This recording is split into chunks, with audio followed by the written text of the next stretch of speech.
Answer is that they can live as long as God has destined the life they can spend on this earth. There's nothing that restricts, there's nothing like restriction on the lifespan because you receive an organ. Quite all right, there are so many factors that determine the lifespan of an organ after transplantation. One of the factors are the pre-transplant preparations, like Dr. Popole said.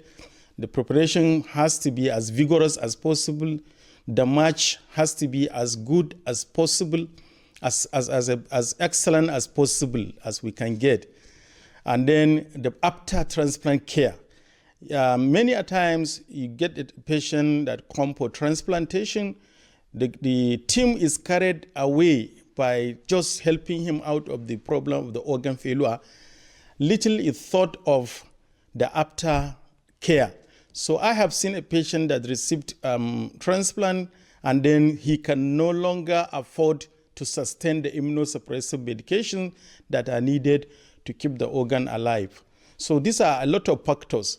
That's why the preparation for transplant must be as rigorous as possible, looking at factors before and after. On the contrary, I have seen patients that survive more than 20 years post-kidney transplant. And they are doing well. I have a lot of examples to give. So it depends. There is nothing like pegging life span for individuals that receive an organ. They can live as long as they can live in as much as there is after transplant care. And then there are other causes of death, not necessarily related to the organ transplant.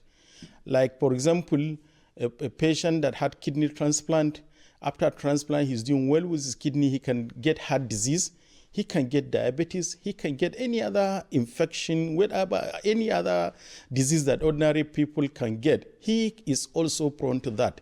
So if it is not carefully managed, he can die from that. It has no relation with it. We call it dying with a functioning graft, and it pains transplant physicians a lot. We don't want our patient to die with a functioning graft. So to summarize, there are many factors that affect life after transplant. Some of them have to do with preparations of the transplant itself. Some of them have to do with life care after transplant. So I don't think there is a specific reason to do with organ transplant that may cause somebody to reduce his lifespan.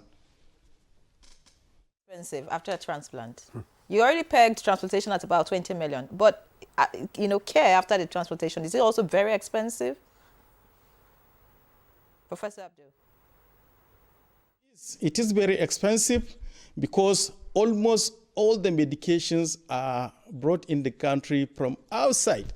And you can see the situation in the country now when the dollar is going, the rate, I cannot even describe it. So anything that is being imported in the country, the cost is more than double now. So this can really affect the life after care. And we have to call on the transplant physicians, Papole and myself and any other person involved in transplant. We must be careful with selecting the person that are going for transplant. If the person we assess that the person may not be able to afford the care after a transplant, it's better not to do the transplant. Just make your figures looking bad, and then you may scare others because of the number of people that died out after the transplant. And this to help the question asked Prof. Building what government can do. Government can do a lot. Look at this aspect of post-transplant care. The government can subsidize the medications the patient take after the transplant.